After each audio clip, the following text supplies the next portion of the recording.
है ये दो, एक का नाम है संडाक, दूसरे का नाम है अमर, लेकिन मिला के कर देते हैं संडामर।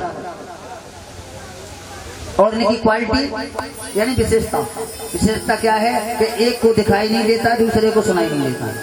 ऐसे संडामर पढ़ने के लिए भेज दिया, और जैसे ही विद्या दान करके आए, आज हिरण्यकशिपु ने अपनी गोदी में उठा लिया, कहा कि बेटा तुमने बताओ क्या पढ़ा, तो केवल आज वो प्रहलाद जी कहने लगे कि पिताजी मैंने तो एक ही बात पढ़ी है, क्या है कि श्वास श्वास पे कृष्ण भज बिता श्वास मत खो, यानी कि 9 प्रकार की भक्ति होती है, और भक्ति करो और भगवान का भजन करो, राम को भजन करो, और जैसे ही राम को नाम ले तैसे ही गोदी में से नीचे फेंक दो कि मैं तो को अपने से बड़ा व्यक्ति बनाना चाहता हूँ, तुझे मैं बाबा बनाना नहीं चाहता हूँ। और अब की तेने मेरे दुश्मन को नाम ले हो ना, तो फिर देख ली, फिर पढ़े क्यों भेजो, फिर पूछी तो फिर यही जवाब मिलो, और दोबारा फिर भेजो तो केवल यही कही कि सुनो पिताजी चाहे आप कुछ भी करो, लेकिन कि मोकू राम नाम प्यारो, पिताजी मोकू मत मारो, मोकू राम नाम प्यारा है, जो भी है मेरा इष्ट है, परमात्मा है, पिता है, माँ है, सब कुछ है, मेरा राम है मेरे लिए।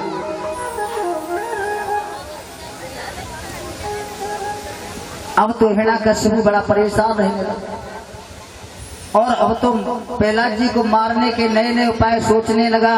कभी पहाड़ से नीचे गिरवाता है, कभी सर्पों की कोठरी में डलवाता है, कभी विष देता है, लेकिन जा पर कृपा राम की होई, ता पर कृपा करें सब कोई है।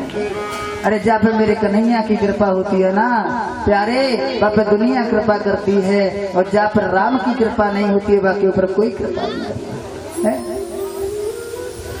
जितनी बार मारने का प्रयास किया उतनी बार मेरे गोविंद ने बचाया।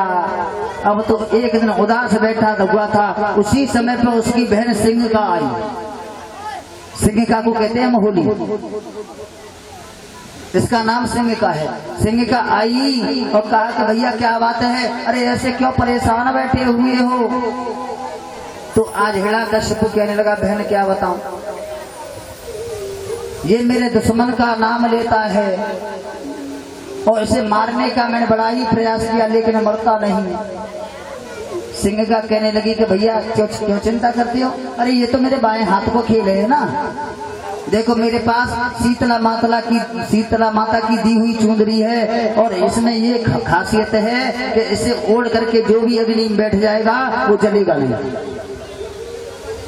ऐसा करो एक चिता बनवाओ, चिता बनवाई, और आज शीतला माता की चुंदरी ओढ़ करके सिंहिका बैठ गई। कहा कि इसमें अग्नि लगा दो, प्रहलाद को भी बिठा लिया, और जैसे ही अग्नि लगाई अब तो इतनी तेज हवा का झोंका आया कि जो शीतला माता की चुंदरी थी और सिंहिका से उतर के प्रहलाद से लिपट गई, और होलिका धू धू करके जलने लगी। और जैसे ही देवताओं को पता चला कि भगवान का भक्त बच गया, उन्होंने तो फूलों की गुलाल की वर्षा की। तो 2 दिना की होली होते है ना, होते पहले दिना का की होते गुलाल की है होते है ना, फूलों की होते, और दूसरे दिना का की होते। तो पहले होते होली वो होते देवताओं की, और दूसरे दिना की होली होते दैत्यों की। क्योंकि जैसे ही दैत्यों को पता चला कि बुआ मर गई तो ईंट पत्थर की।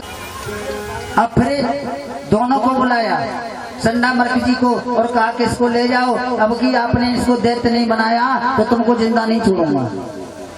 लेकिन मेरे भगवान के भक्त को तो भगवान पे बहुत विश्वास हो चुका था, विश्वास हो चुका था, और एक टीम बनाई के लालाओ आज हमारे हिसाब से पढ़ाई होगी। चलो आज पढ़ाई हमारे हिसाब से होगी। कौन कौन पढ़ने के लिए आए बताओ, भगवान की कृपा में सभी पढ़ने के लिए आए।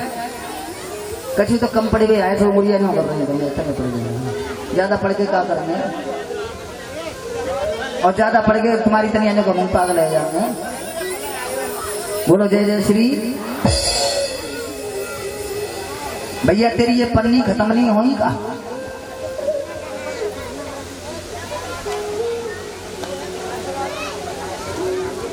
आज बोले कि पढ़ाई हमारे हिसाब से होगी, तो आज पढ़ाई है नहीं लगी। कैसे होगी भैया? कि देखो सुनो, अपनी अपनी पट्टी निकालो, सब निकाल लें। कहाँ है देखियो? मन की पट्टी, माना की पट्टी है। गणित पढ़ते हैं माना की ये पट्टी है। अब पढ़ाई चालू हो रही है। मैं तुम्हारा गुरु जी हूँ, तुम हमारे शिष्य, चलो पढ़ी है कि भैया इन पट्टी पे राम नाम लिखे हो, भैया इन पट्टी पे राम नाम लिखे हो, राम नाम लिखे ले, गोपाल नाम लिखे ले, भैया इन अरे बैठना इन पट्टी पे राम नाम लिखे ले।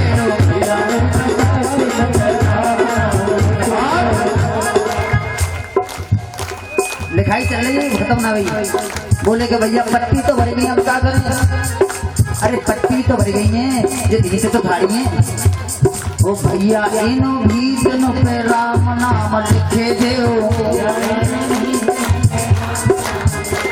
अरे राम नाम लिख दो, गोपाल नाम लिख दो। आपने देखा होगा कई मकानों पे बाहर राम का नाम लिख रहा होगा। मैंने 1000 मकान देखे ऐसे, राम राम लिख रही हुई मकानों पे। ऐसे ही दीवार पे लिखे थे सुमन पे राम राम राम राम राम है। अरे राम नाम लिख दो, गोपाल नाम लिख दो।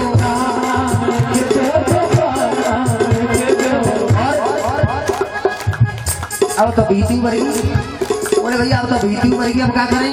कि देखो तुम बैठिए ना, सामने जगह खाली है कहाँ?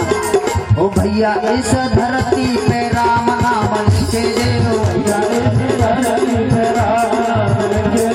राम नाम लिख दो, गोपाल नाम लिख दो। अब तो धरती भरेगी भैया, अब क्या करें? पहला जी बोले कि वो समय दो, मैं सोचने को है। अब नहीं सोच देखो तो, अब देखो सुनो, एक के पीछे एक बैठो है, हाँ एक के पीछे एक बैठो है, तो क्या करो बताओ? भैया इन पीठिन पे राम नाम लिखे दो, राम नाम लिखे दो, गोपाल नाम लिखे दो। भैया मेरे, भैया मेरे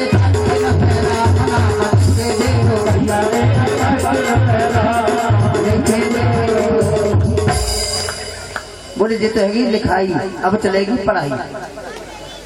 कि लाला लिखाई इतनी जोर की भैया, तो पढ़ाई कितनी जोर की? बोली होगी कैसे? तो काऊ के हाथ में मजीरा पकड़ा दे, काऊ के हाथ में मृदंग पकड़ा दो, काऊ के हाथ में झीका पकड़ा दे, काऊ के हाथ में झांझ पकड़ा दी, काऊ के हाथ में चलो बोल अब मेरे सर में बोलियो, पहले मैं बोलूंगा फिर तुम बोलियो। है मैं माँ साहब ना तुम्हारा, गड़बड़ मत करियो, नहीं फेल कर दूंगा, नंबर काट दूंगा। के श्रीमन नारायण नारायण नारायण, श्रीमन नारायण नारायण नारायण, नारायण नारायण नारायण, लक्ष्मी नारायण नारायण नारायण, अरे जो नारायण नाम ले तो है, जो नारायण नाम ले तो है, जो नारायण नाम ले तो है, जो नारायण नाम ले तो है। ओ पाप है सब नारायण, बजरंग नारायण नारायण नारायण, नारायण नारायण। इतनी जोर को कीर्तन भयो कि आज जिनके जो गुरु जी है ना संडामर्क, उनके कान तक आवाज पहुंच गई। संडामर्क ने 6 सैनिक बुलाए और कहा कि पहला गुरु को उन्हें हिरणा के सुबह को पतो चल गो, तो न तुम्हारी खैरियत है न हमारी खैरियत है। लेकिन राम नाम में बड़ो करंट होता है। जैसे ही 6 सैनिक आए और प्रहलाद को ऐसे छुओ करे, प्रहलाद ये क्या कर रहे हो? तो राम के नाम को करंट उनमें लग गयो। अब तो बेऊ नारायण नारायण गाने लगे। छह। अब 6 बालक गा रहे और 6 और बढ़ जाए तो आवाज तेज होगी कि नहीं होगी? और तो और बातें भी संडा मर्क जी के नहीं जो गड़बड़ेगी। चलो अब की 12 जाओ। और 12 ने उन्हें 6 सैनिकों को छुआ कि भैया तू क्या कर रहा है ये? तो उनमें 12 में और करंट लगो। 12 6 18। अब 18 की आवाज और बड़ी, बेऊ नारायण नारायण गाने लगे तो उनने 18 ही और हुए थे, कहते 36 ने छुआ। अरे लाला तू ये क्या कर रहे है? तो को पता ना है, महाराज को पता चल गो तो हमारी खैर ना है। और जैसे उनको छुआ तो उनमें करंट लग गया और तो बेऊ नारायण नारायण गाने लगे और तो बड़ी जोर से आवाज होने लगी। अब जितने सैनिक माते सबन लेके संडा मर्क जी आ गए और संडा मर्क ने छुओ के पहलाद, अरे बेटा जी क्या कर रहे हो? मेरी बात पूछो ना मानो। जैसे छुओ और तो संडा मर्क में करंट लग गयो और तो बेऊ और सबरी सैनिक गाने लगे हरे रामा हरे रामा रामा रामा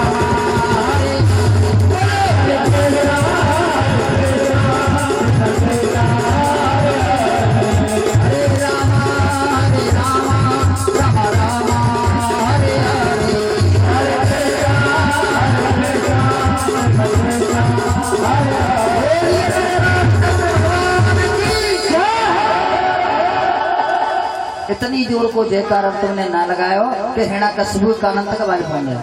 लेकिन उन्होंने आवाज जयकारा लगाया तो हिरणा कश्यप के कानों तक आवाज पहुंच गई और दौड़ा दौड़ा आया। लेकिन हिरणा कश्यप ने प्रहलाद को नहीं छुआ। और ये मैं जानता हूं कि अगर उस समय पे वो भी छू लेता तो वो भी नारायण नारायण गाने लग जाता, क्योंकि राम के नाम का करंट दौड़ रहा था कि जैसे आज पांडाल में दौड़ रहा है।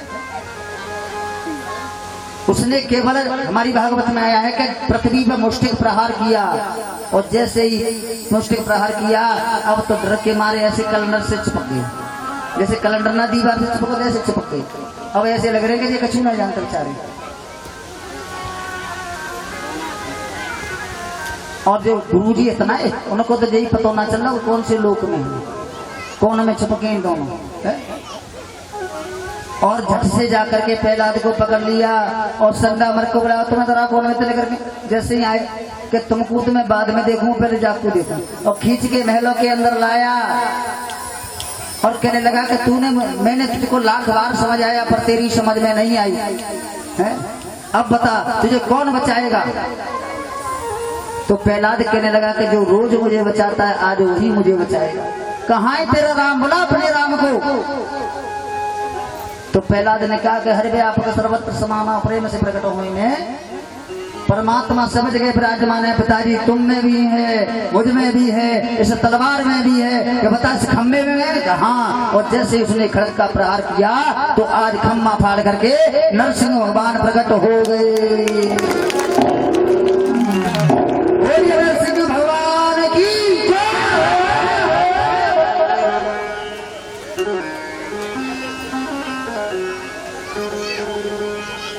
प्रकट हो गए। कई कथा कहने वाले कहते हैं कि नरसिंह भगवान में और हिरण्यकश्यप में युद्ध हुआ था, लेकिन मैंने भागवत में नहीं पढ़ा है। भाई हुआ होगा लेकिन मैंने नहीं पढ़ा है।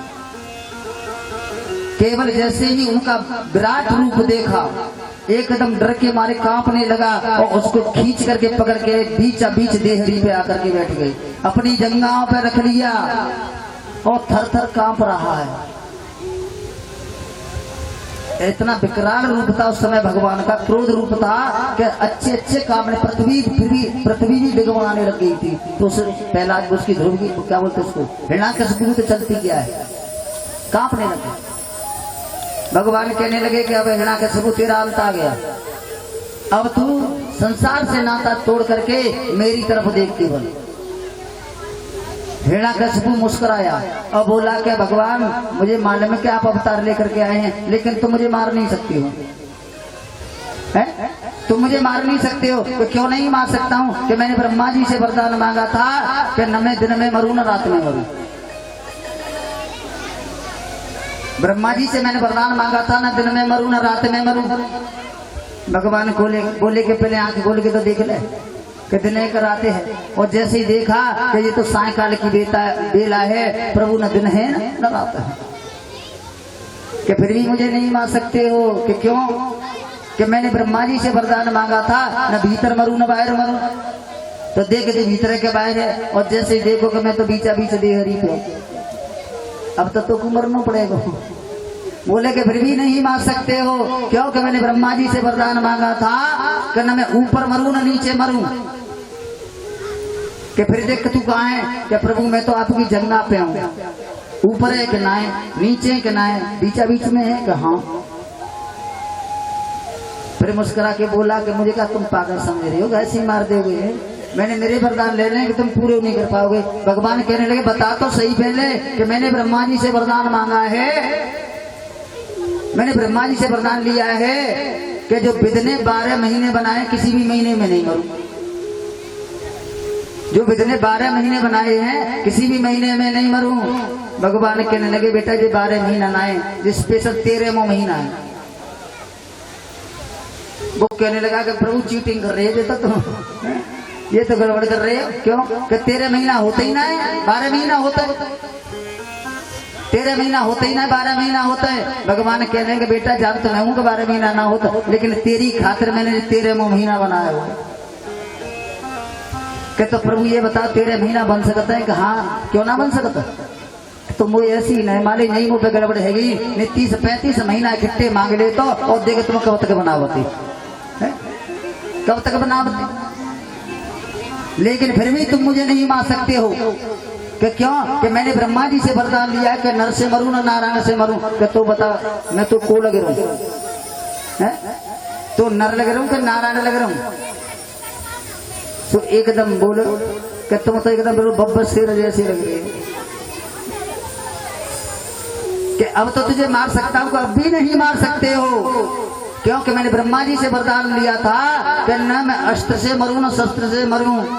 भगवान कहने के देख ले आंख खोल के, तो मेरी हाथ में कछु दिख रहे हो कि ना, तो तुझे लंबे लंबे नाखून ना दिख रहे, आंख जाए तो तेरे पेट को खा। और कहा कि मेरी तरफ देख। जैसे ही देखा तो उन नाखूनों के द्वारा आज उसका पेट विदीर्ण कर दिया और अंतड़ियों को निकाल करके गले में माला की तरह डाल दिया। बोलिए नरसिंह भगवान की।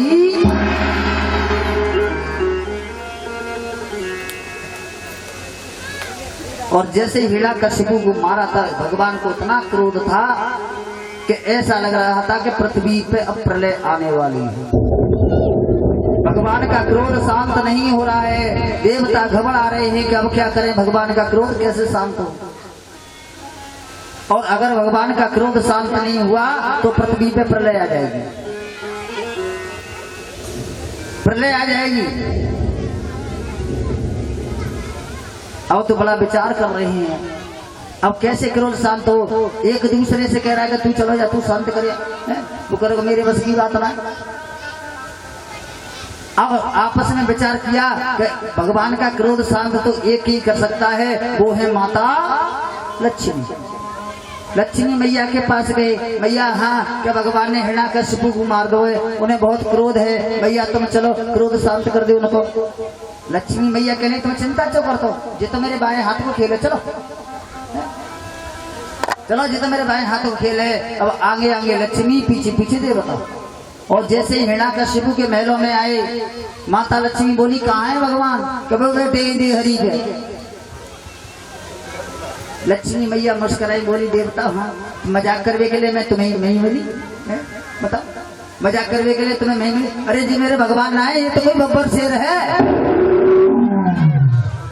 ये तो कोई बब्बर शेर है। कि ना मैया हिरण्यकशिपु को मारने के ताई भगवान ने अवतार लो, नरसिंह अवतार लो। अच्छा तो कोई लक्ष्मी मैया पास में है, बोले कि देखो तुम कितने बाबड़े हैं, अरे तुमको हिरण्यकशिपु मारना हो तो तुमने मार दे। अब क्या चलो अब गुस्सा को थूक दो, चलो अपने बैकुंठ को। और जैसे गुस्सा को थूक दो, अब भगवान ने ऐसी दहाड़ मारी कि लक्ष्मी मैया गेट से बाहर जाके गिरी, गेट से बाहर जा गिरी। और कई के देवता तुम जाओ बाहर में, चाहे भूकंप हो जाए बाहर में, मेरे बस की बात ना जा रही। बब्बर शेर को शांत करे को बैकुंठ में जाके गति वही रुकी जाती। देवता मन में विचार करने लगे कि अब को कैसे हो, अब क्रोध कैसे शांत हो। तो एक बोला कि सुनो जाकी वजह से भगवान को क्रोध आया है, उसी को भेजो। और जैसे ही प्रहलाद को भेजो, भगवान ने उस भक्त को गोदी में उठा लिया और अपनी जीभ से चाटने लगे और कहने लगे कि प्रहलाद, तेरी भक्ति से मैं प्रसन्न हूँ, जो तेरे अंदर मेरे प्रति विश्वास था उससे मैं प्रसन्न हूँ। अब तुम मुझसे जो भी वरदान मांगना चाहते हैं सो मांग ले। और देख लिए संतान कैसी होनी चाहिए, प्रहलाद जैसी होनी चाहिए। पत्नी कैसी होनी चाहिए, कयादू जैसी लक्षण वाली होनी चाहिए। और संतान कैसी होनी चाहिए, प्रहलाद जैसी होनी चाहिए। कहा कि बेटा मांग ले, क्या मांगना चाहता है, मैं तुझसे प्रसन्न हूँ। तो हाथ जोड़ के वो छोटा बालक खड़ा हो गया, कहने लगा कि प्रभु, मेरे पिता ने तुमसे हमेशा द्वेष माना है, मेरे पिता ने तुमसे हमेशा द्वेष माना है और वो अब आपके धाम के लिए जा रहे हैं। प्रभु ऐसा करना, उनको दुर्गति न दे करके सदगति प्रदान करना, उनको दुर्गति न दे करके सदगति प्रदान करना, मेरी यही कामना है आपसे। तो भगवान कहने लगे कि सुन, सनमो कहो जीव मोई जवई, जन्म कोट अघ नासे तवई। अरे तेरे पापा के तो तेरे पिता के तो पाप मेरे सामने आए, उसी समय पे छीड़ हो गई। चिंता मत कर, इसको तो सदगति मिलनी है। और वरदान दे करके भगवान गोलोक धाम के लिए चले गए। बोलिए गोविंद भगवान की जय। कहते हैं एक चीज मेरी विशेषकर ध्यान गांठ बांध लेना। देखो अभी बहुत कथा रही है थोड़ी, पर बहुत सूक्ष्म में कहूंगा मैं, क्योंकि कृष्ण जन्म करना है, चौथा दिन है जिंदगी में। अगर मेरी बात सही लगे तो ताली जरूर बजाना, अभी नहीं, अच्छी लगे तो तब। जिंदगी में मारुति कार में बैठना, ठीक है, बोलेरो कार में बैठना, इस कार को क्या बोलते उसको, जो मेरे पास है नहीं इसलिए कह रहा हूँ। हाँ, स्कॉर्पियो कार में बैठना, और जो आती है स्विफ्ट डिजायर कार में बैठना, यानी जो मनवा में उस कार में बैठना। और तुम्हारी कहीं जुगाड़ नहीं बने, कहीं जुगाड़ नहीं बने तो बेकार में बैठ जाना। चाहे बढ़िया से बढ़िया मैगी कार में बैठना, और कहीं व्यवस्था नहीं बने मेरी तरह से, कहीं व्यवस्था न बने मेरी तरह से, तो बेकार में बैठ जाना, क्योंकि बेकार चलेगी नहीं तो एक्सीडेंट भी नहीं होगा। बेकार चलेगी नहीं तो एक्सीडेंट भी नहीं होगा। और लेकिन प्यारे मेरी बात को आज गांठ बांध लेना, लेकिन किसी भी कार में बैठना, कहीं व्यवस्था न बने तो बेकार में बैठ जाना, लेकिन अहंकार में मत बैठना। क्योंकि अगर तुम अहंकार में बैठ गए तो एक्सीडेंट होने से कोई रोक नहीं सकता, क्योंकि मेरा कन्हैया कभी किसी के अहंकार आगे चलने नहीं देता। बात सही है, अहंकार में मत बैठना। ऐसे ही एक त्रिकूट नाम के पर्वत में गजेंद्र रहता था, उसकी 50 पत्नियां थी, 150 पुत्र थे। वो भी अहंकार में बैठा और एक सरोवर में स्नान करने के लिए गया। एक ग्राह पैर पकड़ लेता है, ग्राह पैर पकड़ लेता है, तो उसकी पत्नी भी उसका साथ छोड़ के चली जाती हैं, 150 पुत्र भी साथ छोड़ के चले जाते हैं। लेकिन फिर अंत में परमात्मा का ही सहारा हुआ, परमात्मा का नाम लिया, मेरा गोविंद आया तो आज उस ग्राह का उद्धार किया और गजेंद्र को मोक्ष प्राप्त किया। कहने का मतलब यह है कि अहंकार कभी परमात्मा किसी का चलने नहीं देता है। इसीलिए हमेशा कहीं जुगाड़ न बैठे तो बेकार में बैठ जाओ, ठीक है कि नहीं, न चलेगी, न टक्कर होगी, न गिरेंगे, न और इसी के वंश में हिरण्याकशिपु के पुत्र हुए प्रहलाद, प्रहलाद के पुत्र हुए विरोचन, विरोचन के पुत्र हुए राजा बलि। राजा बलि भी बहुत प्रतापी राजा हुए हैं। आप लोगों ने देखा होगा कि जो भी तुम्हारे हाथ में ब्राह्मण कलावा बांधता है तो कहता है एरबा दो बलि राजा दारवेंद्र महावरत तेलत्वा प्रबंधनामी रक्षे माचल माचल। इसका कारण मालूम है आप लोगों को? इसका कारण ये है कि इस राजा बलि जैसा न दानी हुआ है और न है और न होगा।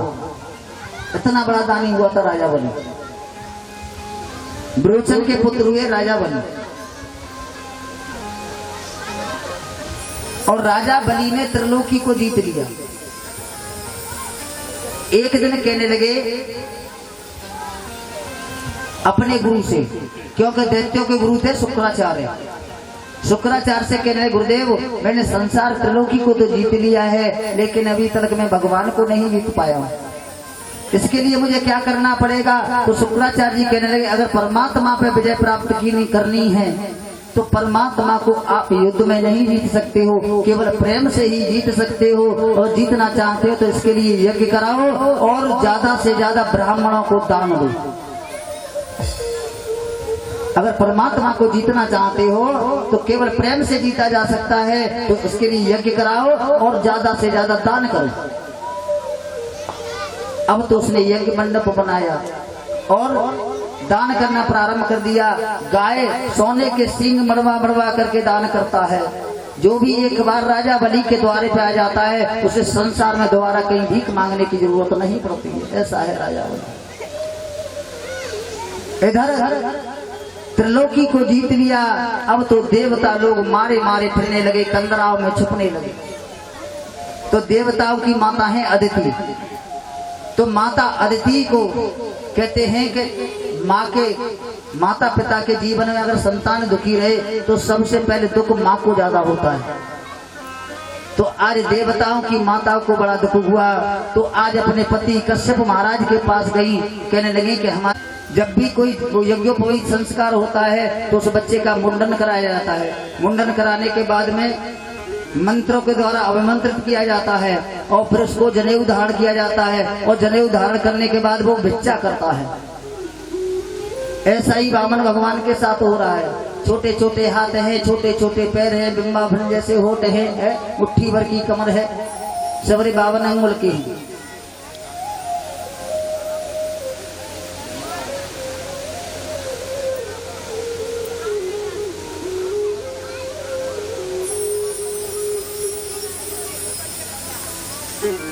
जाते कहते हैं अपने तो अपने होते। सब उन्होंने 5-5 थैलियां पी ली, लेकिन मेरे घर पानी पूछ में कोई नहीं आओ। एक बार ठाकुर बाबा की तारीफ तो बजा दो भाई। बोलिए गोविंद भगवान की जय। तो हम कहाँ चल रहे?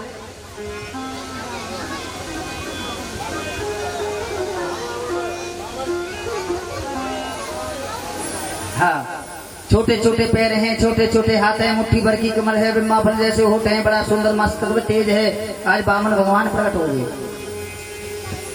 अब नंबर आया जातिगत संस्कार करने का। गुरु बृहस्पति आए तो उनकी माँ ने झोली बना दी है? लक्ष्मी मैया ने झोली को भर दिया, ब्रह्मा जी ने कमंडल दे दिया, किसी ने कुशा दे दी, किसी ने चढ़ पादुकाएं दे दी और सभी ने भिक्षा दी। और भिक्षा दे करके आज जैसे ही अपने गुरु बृहस्पति को जाकर के चरणों में समर्पित करने के लिए हुए, तो आज गुरु बृहस्पति कहने लगे, गुरुदेव कहने लगे कि हे वामन, मैं तुम्हारी इस दक्षिणा से प्रसन्न नहीं हूँ, तुम्हारी इस दक्षिणा से संतुष्ट नहीं हूँ। अगर मुझे संतुष्ट करना चाहते हो तो राजा बलि के दरवाजे पे जाओ और उसने त्रिलोकी को जीत लिया है, त्रिलोकी को ला करके मुझे दक्षिणा रूप में दोगे, तब मैं प्रसन्न होऊंगा। जैसा गुरुदेव का आदेश। आज छोटे से मेरे वामन भगवान चले जा रहे हैं, हाथ में कमंडल है। अरे दे दियो कमंडल हाथ को बार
में छाता सोए रहो जबे छाता हाथ में छाता सोए रहो तो कोई मन मोहे रहो जबे हाथ में छाता सोए रहो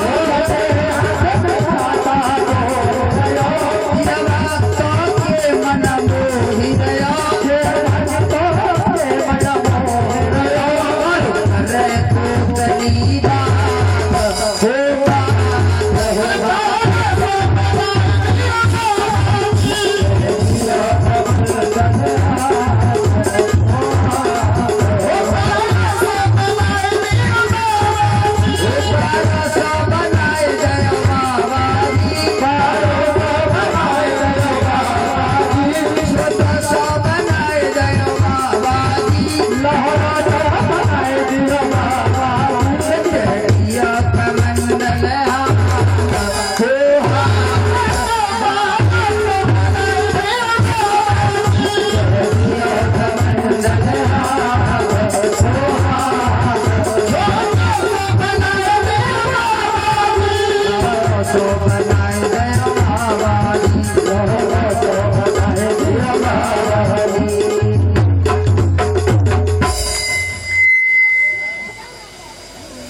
आज थोड़ी 15 मिनट लेट हो जाएंगे, ठीक है, कोई बात तो नहीं है, कोई बात ना है, कोई चिंता नहीं करो।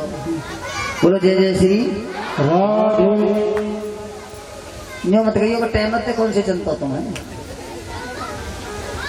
सही बताओ, वो खुद ना मालूम रहते कि मैं कितने टाइम में हो। चलो कोई बात नहीं, कन्हैया जी को जन्म में खुशी आती है। आज जैसे ही बलि के दरवाजे यज्ञ मंडप के दरवाजे पे आए, बलि अपने गुरु के साथ में ऊंचे से सिंहासन पे बैठा हुआ है, और जैसे ही बलि की नजर पड़ी, अब तो राजा बलि कहने लगा गुरुदेव आज तो मुझे ऐसा लग रहा है कि हमसे प्रसन्न होकर के साक्षात सूर्य भगवान हमारे यज्ञ मंडप में आ रहे हैं। और जैसे शुक्राचार्य ने देखा, शुक्राचार्य कहने लगे कि बलि सूर्य नहीं है तो चंद्रमा जरूर है। आपस में बातें करें कि देखो जाके पैर कितनी सुंदर है, जाकी छतरी कितनी सुंदर है, जाको कमंडल कितना सुंदर है, और भगवान यज्ञ मंडप में चले आ रहे हैं, हाथ में माला लग रही है। अब तो सिंहासन से उतर के बीच रास्ते में पहुंच गया। राजा बलि कहने लगा कि मैं धन्य हो गया कि आप जैसा संत, आप जैसा ब्राह्मण आज पहली बार मेरे इस यज्ञ मंडप में आया है। बताओ ब्राह्मण देव तुम्हें क्या चाहिए? और जैसी कहा क्या चाहिए, भगवान नहीं बोले हैं, केवल बनावटीपन माला को जाप कर रहे।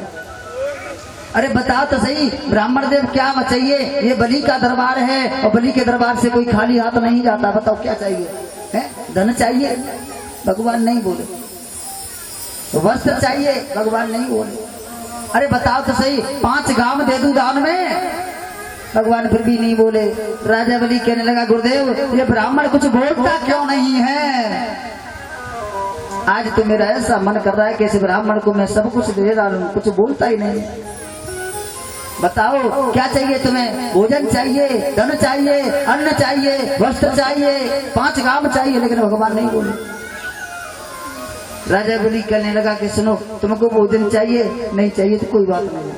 वस्त्र चाहिए? नहीं चाहिए तो कोई बात नहीं है। अरे 5 गांव चाहिए? नहीं चाहिए तो कोई बात नहीं है। अगर तुम्हारे मन में हो तो किसी ब्राह्मण कन्या के साथ तुम्हारा विवाह करवा दूं? अगर तुम्हारे मन में हो तो किसी ब्राह्मण कन्या के साथ तुम्हारा विवाह करवा दूं? भगवान पट्टी सीना बोल गए हाँ जी बस। भगवान बोल गए कि हाँ जी बात सही है कि राजा बलि हमारा विवाह करवा दो। राजा बलि संतुष्ट हुआ, अरे कछु तो मांगो जाए ब्राह्मण ने है। चलो तो चिंता मत करो, मैं तुम्हारा विवाह करवाता हूँ इसी मुहूर्त में। लेकिन राजा बलि एक बात बताओ कि तुम हमारा विवाह तो करवा दोगे, हमारे पास रहने के लिए एक छतरी है, और जहाँ छतरी में 2 जने रह ना सकते फिर हम रहेंगे का? रहेंगे का? तो राजा बलि कहने लगा चिंता मत करो, तुम्हारे लिए एक महल बनवा दूंगा अलग से। भगवान कहने लगे तो बहुत अच्छी बात है कि तुम हमारे विवाह की व्यवस्था कर रहे हो और रहने के लिए महल बनवा रहे हो। लेकिन राजा बलि एक बात बताओ, एक बात बताओ, हम पे काम करवो तो आवत ना है, हल चलाए वो हम पे ना आवे, खेती करवो हम पे ना आवे, तो बताओ फिर हम खाएंगे का? बोले कि चिंता मत करो, राजा बलि का दरबार है या भंडारा 24 घंटा चलता है, चाहे एक बार खाना चाहे 10 बार खाना, चाहे भंडारे में बैठी रहना, कोई चिंता मत करो। भगवान कहने लगे राजा बलि तुम जैसा धन्य है, तुम जैसा संसार में कोई दूसरा नहीं है। अरे तुम हमारे ब्याह की व्यवस्था कर रहे हो, रहने की व्यवस्था कर रहे हो, वस्त्र की व्यवस्था कर रहे हो है? और खाने की व्यवस्था कर दी। लेकिन राजा बलि एक बात बताओ, और जैसे इनकी राजा बलि एक बात बताओ, राजा बलि बोलो कि पंडित जी आप सवाल बहुत करते हो, हैं? सवाल बहुत करते हो, एक बात बताओ, एक बात बताओ, कि ना ना ना एक बात और बताओ, कि क्या है कि जे बताओ कि ठीक है चलो हमारा ब्याह है, वो खाने की व्यवस्था तुमने कर दी, रहने की व्यवस्था कर दी, आखिरकार हमारा ब्याह होगा तो हमारे बच्चे होंगे। हाँ बच्चा तो होंगे ही, बच्चा तो होंगे। तो एक बात हो तो बच्चा हमारे पढ़ेंगे का? भाई शिक्षा भी तो जरूरी है। कि चिंता मत करो, हमारे बाबा को कॉलेज है झेड़ा के सबूदान में विश्वविद्यालय, उसमें फ्री पढ़ाए जाते हैं, उसमें पढ़ाना। अब तो भगवान के राजा बलि वास्तव में तुम धन्य है, तुमने हमारी विवाह की व्यवस्था कर दी, रहने की व्यवस्था कर दी, खावे की व्यवस्था कर दी, बच्चन के पढ़वे की व्यवस्था कर दी। कि तो राजा बलि एक बात और बताओ, कि फिर एक बात कि ना ना बस अब लास्ट स्टेज आया होता है, क्या है कि एक बात बताओ कि अगर माँ ब्याह होगा तो हमारे बच्चा कितने होंगे? बच्चा कितने होंगे? राजा बलि मुस्कुराए को भाई बा ऐसो ब्राह्मण मैंने पहली बार देखो, ब्याह कौन को होगा?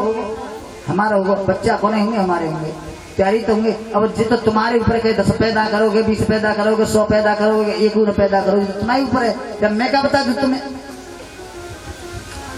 अच्छा तो चलो हमने मान ली कि बाई चांस हमारे 10 बच्चा पैदा है गई, क्या हाँ ठीक है चलो हमने मान ली 10 है, और 10 में से एक आध मरी सकत हुए, माना कि हमने 10 बच्चे पैदा हो गए और 10 में एक आध मर भी सकता है। क्या प्रभु एक की नाए अगर कोई बीमारी आएगी हैजा फैजा तो 4 मर सकते हैं, मान का सकते हैं, 4 मर सकते हैं। तो एक बात बता राजा बलि, अगर बाई चांस 10 में तो 2 मर गए तो फिर रोबे वो को? अरे तू विवाह की व्यवस्था कर रहा है, रहने की व्यवस्था कर रहा है, खाए की व्यवस्था कर रहा है, पढ़वे की व्यवस्था कर रहा है, तो अब ये बता कि अगर 2 बालक मरेगा तो रोबे की क्या व्यवस्था है? रोबे को राजा बलि कहने लगो कि बस तो कहते मामन है। एक बात बताओ, ब्याह कौन को होगा? कि हमारो पत्नी कौन की आवेगी कि हमारी? ये राजा बलि अब कह रहा है कि जो बता विवाह कौन को होगा? बावन भगवान बोले कि हमारो पत्नी कौन की आवेगी कि हमारी, बच्चे कौन के होंगे कि हमारे, पापा पापा कौन दिखेंगे कि हम दिखेंगे, कि मरेंगे कौन के कि हमारे। तो रोबे राजा बलि दोनों तुम्हें ही पड़े। और जैसे कहा कि रोनो तुम्हें ही पड़ेगो, अब तो बावन भगवान कहने लगे कि सुनो राजा बलि, जा ब्याकू करके रोनो पड़े ऐसो ब्याह कैंसल, जब ब्याकू करके हमें रोना पड़े तो ऐसे ब्याह कैंसल, अब हम विवाह नहीं करेंगे। राजा बलि ने अपने माथे को ठोको कि 2 घंटा ते प्रवचन है रहे कि जो करेगो जिको करेगो। अरे अगर रोवे वारे की व्यवस्था होती तो जब ब्राह्मण ब्याह कर लेता, तो महाराज कछु न कछु तो तुम्हें लेना पड़ेगा। तो भगवान कहने लगे देना ही चाहता है तो मात्र 3 पग भूमि दे दे हमें। और जैसे बामन भगवान के पैरों की तरफ देखो, पैरों की तरफ देखो, अब तो राजा बलि हंसने लगो के ले रहे बामन के बामन है। अरे तुम पे मांग बहु नहीं आयो, तुम पे तो 3 ऐसे ऐसे पैर हैं, 3 पग भूमि बैठी नहीं पाओगे। चलो मैं तुम्हें 5 गांव देता हूँ, 5 गांव देता हूँ। भगवान कहने लगे देना चाहते मात्र 3 पग भूमि चाहिए। बोले कि महाराज 3 पग भूमि में क्या कर लोगे? 5 गांव दे रहा हूं, 1 गांव ले लो। बोले कि ना हमें 3 पग भूमि चाहिए। राजा बलि बार बार कह रहा है कि 1 गांव ले लो, 5 गांव ले लो, धन दौलत ले लो, मकान दुकान ले लो, लेकिन भगवान नहीं माने तो लौट के चलने लगे। नहीं देना चाहते तो मजा आ रही है। अब तो राजा बलि वन में विचार करने लगा कि मुझे 3 पग भूमि उजारी जाऊ ना ले लो, तेरे को ब्राह्मण ले लो, कि अगर देना चाहते तो संकल्प करो। और जैसे ही संकल्प की कही, अब तो शुक्राचार्य जी कहने लगे राजा बलि न तुझे कोई बामन है न कोई 53 है, ये तो विष्णु है, तुझे छलवे के लिए आया हुआ है, संकल्प मत कर दियो नहीं तू भिखारी बन जाए, संकल्प मत कर दियो। तो आज राजा बलि कहने लगा कि सुनो गुरुदेव, ये राजा बलि का दरबार है, ब्राह्मण बन के अगर भगवान विष्णु भी आए हैं तो मैं पीछे नहीं हटूंगा। और आज सागर लिया, जैसे ही जल के लिए, क्योंकि संकल्प लेने के लिए जल होना जरूरी होता है, सागर लिया और जैसे ही जल करने के लिए हुआ तो आज शुक्राचार्य जी आकर के उसकी टोटी में बैठ गए। किस लिए? कि जब तक हाथ पे जल नहीं गिरेगा तो संकल्प नहीं होगा। टोटी में बैठ गए और जैसे ही सागर को किया, जल नहीं गिरा, भगवान समझ गए कि ऐसे नहीं मानेंगे जी, है ऐसे नहीं मानेंगे। बोले कि राजा बलि इस सागर को इधर लाओ, और अपनी कुशा में एक सीख निकाल के और जैसे ही टोटी में डाली तो शुक्राचार्य की एक आंख स्वाहा, जैसे एक आंख फूटी और बामते निकल के अलग खड़े है गए कि तू जा बाहर में, तेरा चार्य राजा जा बाहर में, तेरी रक्षा करते करते मैं तो अपनी एक आंख की बड़ी ओर देती। संकल्प हुआ और संकल्प होने के बाद भगवान कहने के राजा बलि कि जिसको कुछ दान देते हैं तो उसके पैर छूने चाहिए, झुक करके पैर छुओ। और पैर छूने के लिए जैसे झुका तो भगवान ने विराट रूप धारण कर लिया और एक पैर से स्वर्ग लोक को नाप लिया। और जैसे ही ब्रह्म लोक में भगवान का पैर गया, अब तो ब्रह्मा जी समझ गए कि हमारे ये प्रभु का पैर है, अपने कमंडल को उठा करके लेकर के आए, जल लेकर के, और भगवान के अंगूठे को धोआ और उसमें गंगा जी प्रकट हो गई। बोलिए गंगा महारानी की। दूसरे पैर से पाताल को नाप लिया। अब तो भगवान कहने लगे कि राजा बलि कि तुमने संकल्प लिया है 3 पग भूमि का और 2 पग में मैंने तुम्हारी त्रिलोकी को नाप लिया है, अब बताओ तीसरा पैर कहाँ रखूं? तो कुछ वक्ता कथा कहने वाले कहते हैं कि राजा बलि को भगवान ने बंदी बना लिया था। ऐसा कुछ नहीं भागवत में आया है, कोई बंदी नहीं बनाया था। और जब वामन भगवान जैसे ही गए थे तो राजा बलि की जो बहन थी, बेटी थी, जिसका नाम था राजकन्या, उसने वामन भगवान को देखा तो मन में विचार करने लगी कि ऐसा काश मेरा पुत्र होता तो मैं इसको दूध पिलाती, स्तनपान कराती। और जैसे ही राजा बलि को छलते हुए देखा तो वो कहने लगी कि अगर मेरा ऐसा बेटा होता तो दूध में जहर मिला के इसको पिला देती, वही दूसरे जन्म में पूतना बनी। ये कथा कल आएगी पूतना की। अब तो कहा राजा बलि तीसरा पैर कहाँ रखूं? तो राजा बलि कहने लगा प्रभु आप बताइए मुझे कि धन बड़ा होता है कि धन का स्वामी बड़ा होता है? धन बड़ा होता है कि धन का स्वामी बड़ा होता है? तो भगवान कहने लगे धन का स्वामी बड़ा होता है कि प्रभु आपने मेरी त्रिलोकी को नापा है और तीसरा पैर मेरे सिर पे रख दो। और जैसे ही कहा कि तीसरा पैर सर पे रख दो, तो भगवान ने जैसे ही तीसरा पैर सर पे रखा तो भगवान के भी नेत्र सजल हो गए। कहने लगे कि राजा बलि तेरे जैसा दानी मैं तुझे वचन देता हूँ, संसार में दूसरा नहीं होगा। अब तो भगवान कहने राजा बलि अब मैं तुम्हारी भक्ति से, तुम्हारे दान से प्रसन्न हूँ, जो भी मुझसे मांगना चाहते हो सो मांग लो। और जैसे ही कहा कि मांगना चाहते हो सो मांग लो, राजा बलि हंस के कहने लगा कि जाओ ये राजा बलि का दरबार है, चाहे राजा बलि के पास कुछ नहीं रहा है लेकिन भिखारियों से कभी भीख नहीं लेता है। अरे हवाले वाले हो तुम्हें, मांगो भीख लगाए छाता और अब बनते बहुत बड़े दानदाता है। अभी थोड़ी देर पहले की बात है, मेरे दरवाजे में भीख मांग रहे और मेरा मुझसे कह रहे क्या चाहिए? मुझे कुछ नहीं चाहिए। भगवान कहने लगे कि सुनो राजा बलि तुम मांगो चाहे मत मांगो, मैंने तुम्हें सुतल लोक का राजा बना दिया है। उसके राजा बलि की पत्नी कहने लगी काय को चक्कर में पड़ रही है, जब भगवान कह रहे हैं तो मांग ले। अब तो राजा बलि कहने लगा कि प्रभु देखो मैं तो नहीं मांग रहा हूँ, लेकिन आप बार बार कह रहे हो कि कुछ मांग ले तो मांग रहा हूँ। सुनो एक बात बताओ, जो आपने सुतन लोक में मेरे लिए महल बनवाया उसमें कितने दरवाजे हैं? कि 52 दरवाजे हैं। तो मेरी प्रार्थना यही है, देना चाहते हो तो मुझे ये वचन दो कि जिस दरवाजे से मैं निकलूं या जिस दरवाजे से प्रवेश करूं उसी दरवाजे पे तुम्हारे दर्शन करूं। भगवान कहने लगे वारे वाह, मांगो तने कहा कि मैं चौकीदार बनावन चाह रहा कि तो तुम जानो या नहीं कि दुख में ना डरो। भगवान ने प्रेम बस वसीभूत होकर दे दिया। अब राजा बलि सुतन लोक का राजा बन गया। अब क्या करता है, कभी तो 1 नंबर के दरवाजे से निकल के जाता है तो भगवान 1 नंबर पे पहुंचते हैं। थोड़ी देर बाद घूमा और फिर 52 नंबर के से आ रहा है लौट करके, और तो भगवान मुट्ठी बांध के भाज रहे हैं, 52 नंबर पे पहुंच रहे हैं। गर्भ जलपान किया और फिर 25 नंबर के से निकल के जा रहा है। तो सारे दिन भगवान की मिलिट्री ऐसी दौड़ होते रहते हैं, ऐसी लग रही है कि भगवान अब आर्मी ज्वाइन करेंगे भाई।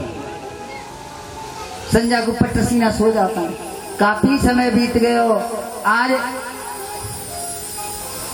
नारद जी गए माता लक्ष्मी के पास, कह रहे मैया हाँ सब घर पे राजी खुशी हैं, भगवान कहाँ है? लक्ष्मी मैया कहने लगी कि बहुत दिन आके गए भी लौट के ना आए। कि लौट के आएंगे कैसे हैं? अरे लौट के आएंगे कैसे? तेरे पति ने तो संसार में हमारी नाक कटवाई दी। तेरे पति ने तो संसार में हमारी नाक कटवाई दी कि चौ ऐसा क्या कर दो मेरे पति ने ना। तू तो कहेगी ना, तो क्या मतलब है? तू तो कहेगी ना, तो फिर तो महीना पे तनको आ जाते मनी ऑर्डर हल। तू तो खुश है ना, खूब खर्च कर रही है। कि नारद कहना क्या चाहते हो? कि कहना ये चाहता हूँ कि तेरा पति सबरे समाज में बेइज्जती करवा रहा हो हमारी, और जा चक्कर में हमें तो जाए वो बंद कर दो सबरे। चूंकि हम तो दुनिया कहते कि भौका कि राजा बलि के ना गेट में नहीं की नौकरी कर रहे चौकीदार। कहना ना ना ऐसा ना है। अरे तेरे घर में इतनी परेशानी आएगी, दिक्कत आएगी, खाए पीवे के लिए चुना रहे तो मोती कहते मैं को बढ़िया मैनेजर की पोस्ट दिखवा दे, तो चौकीदार की थोड़े ही मैनेजर की पोस्ट दिखवा दे। तो कि तुम नारद आमे कैसे कि अब सामन को महीना बहना मेरी आवत ना मुंह पे बजावे मत। बेइज्जती करवा देता है कब्बा जी की आवत ना मुंह पे। निजे तो नहीं समझते कि आवत होगी। बोलो जय जय श्री। कि सावन को महीना है, 22 तारीख के रक्षाबंधन है, और बहने बन के जाइयो और राजा बलि की हाथ में राखी बांधियो और दक्षिणा में अपने हस्बैंड ले। आज सुतन लोक के लिए चलने दरवाजे पे भगवान खड़े हैं, और जैसे ही भगवान की